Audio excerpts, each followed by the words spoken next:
Hello, Professor. And today I'll be showing you my recipe for the project, and what it's gonna be is gonna be like a pasta, meaty, creamy kind of pasta. So what you're gonna be required is you're gonna need some heavy whipped cream. You're gonna be using half a cup of that. You're gonna use some San Marzano tomato sauce, parsley, 5 garlic cloves, a pound of whatever meat or protein you wish to put into your pasta. It can be chicken, it can be meatballs, it can be anything. You're gonna use some for cheeses. I'm gonna be using Parmesan, but I would recommend using Romano Pecorino. That's pretty much goat cheese. That tends to be a little bit preferred. For them, you can use any pasta you want. It tends to be better with smaller noodles. For seasonings, you're going to be using salt, pepper, and oil. And the utensils you're going to be using is pretty much a knife, a spoon, this large pan, and a pot for your pasta, pretty much. So, for the beginning, what I do is pretty much I try to season my salt, or try to season the water first with salt for the pasta. Doesn't matter if you go a little bit overboard, it's pasta. So I try to go pretty much high heat because boiling water tends for me to be a little bit long for me. So that's the first thing I try to do, is try to get this water to boiling temperature. Second thing I do is try to cook the meat. I like to put, for oil, maybe a teaspoon or tablespoon or 2 tablespoons of oil. Not a lot. Tends to not be an issue. For the temperature for this, I try to go medium, kind of medium high, or medium. I need a little bit more.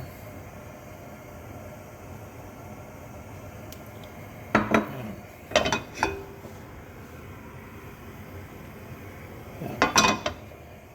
Afterwards, I will put my meat.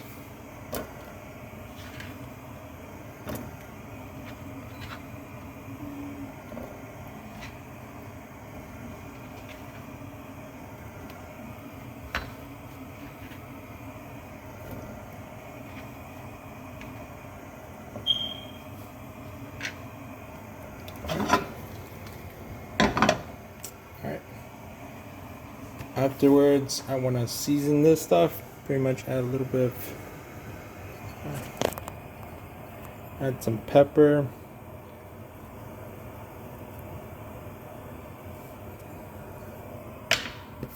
Afterwards, on this, you kind of want to be precautious with the salt, not be too heavy with it. Just add a little for seasonings.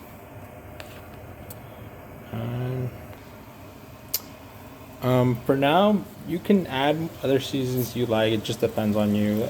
Tends to be a mixture recipe, but I like to add a little bit of spice to mine. So a little bit of pepper flakes. So yeah. So for now, you kind of want to cook this meat not all the way through. Just try to get it to brown. So like get a brown consistency or a little bit of char. So that's what I'm trying to go for. It's gonna take a little bit. They say it tends to be 2 minutes or 5 minutes, but with this meat that I have right now, it might take a little bit longer. But it doesn't matter. It's not a problem.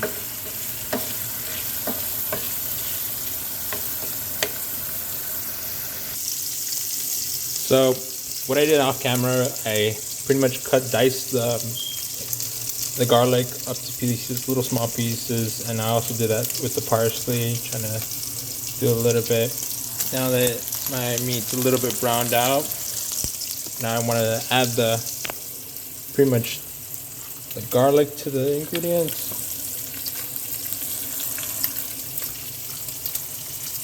Kind of hard to do this with one hand, but I am trying my best.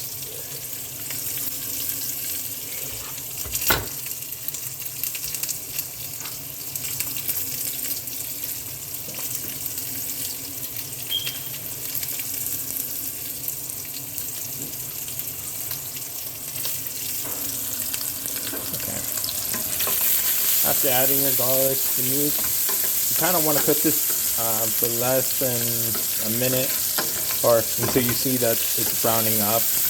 After browning up, you kind of want to add some sauce. Add the sauce into the pan.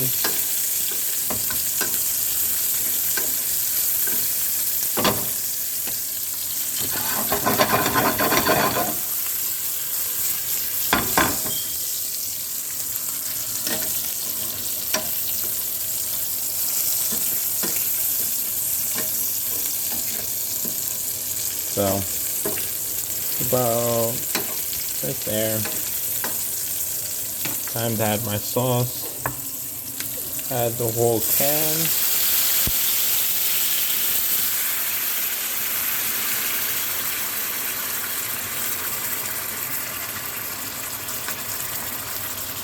What I like to do is get a little bit of water. Get a little bit of water into the sauce. Kind of get everything from the pretty much from the jar and just add it in. After this, I want to let this cook for around like several minutes. Like I would give it maybe 2 or 3 minutes, just enough so the sauce can cook with all the ingredients. Just mix it around.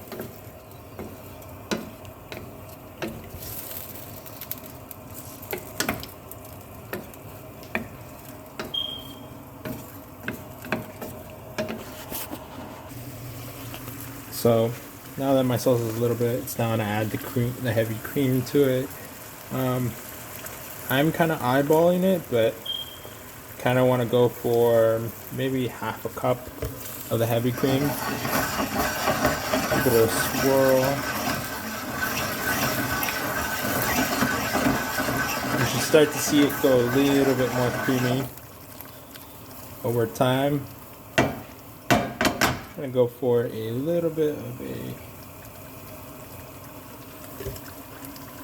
a kind of a consistency of a clear kind of, or kind of like a orangey color, but that's pretty much the sauce.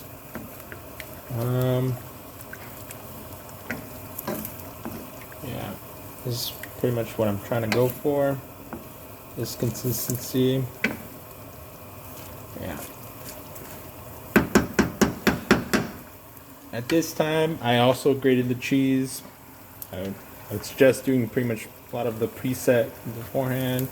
My water is boiled temperature, so I kind of just add it in. Want to go at the instructions, so it's pretty much 10 minutes for me. So yeah, so it's gonna be 10 minutes waiting for the pasta to cook. For the sauce, you kind of maybe if you're a little bit if you're ahead of time of like cooking your sauce, you might want to reduce the heat so you don't overcook your sauce. So it gives you more time, or you can just turn it off at this point because your sauce is kind of like ready. You're just waiting. I'm waiting for the pasta to cook, so that it just depends on how it's going for you. But for me, I have to do a little waiting, so I kind of reduce the heat for my sauce. So I'll get back to you when my pasta's ready. So afterwards, after draining your pasta, you pretty much want to add it to it. This time, kind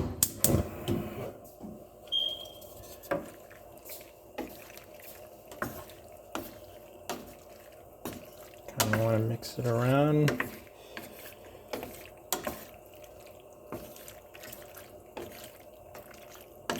Sure all the pasta gets the sauce on it.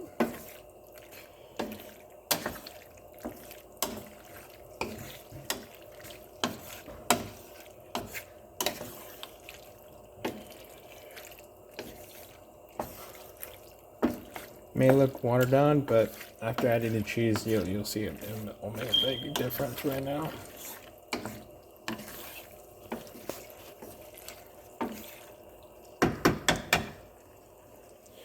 For the cheese, I'm using Parmesan, but again, I would recommend Romano Pecorino, half a cup of it, pretty much add on top of it.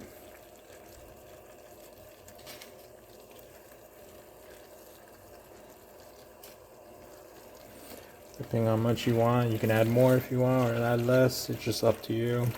This just pretty much becomes a binder for the pasta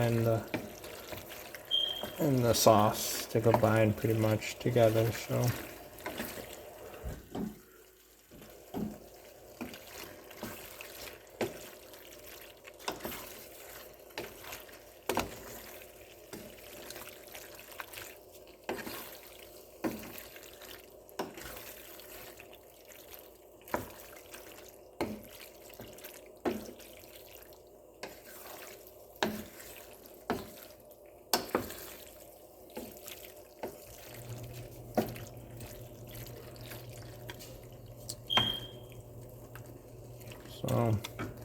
I'll maybe add a little bit more. Again, preference, your preference, how much you want to add cheese. The more cheesy, the more it gets sticky. But yeah, it's up to you how much you want on your pasta. And afterwards, after this, add your parsley. Kind of just fine chop it, add on top.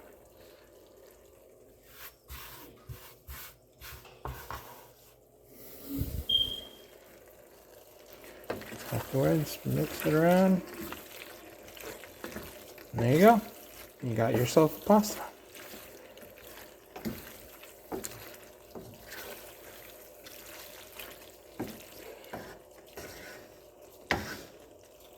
See, this is what I mean. It becomes a little bit sticky, but that's about it. This should be able to serve around 4 to 6 people, depending how much you portion out the ingredients. But that's about it.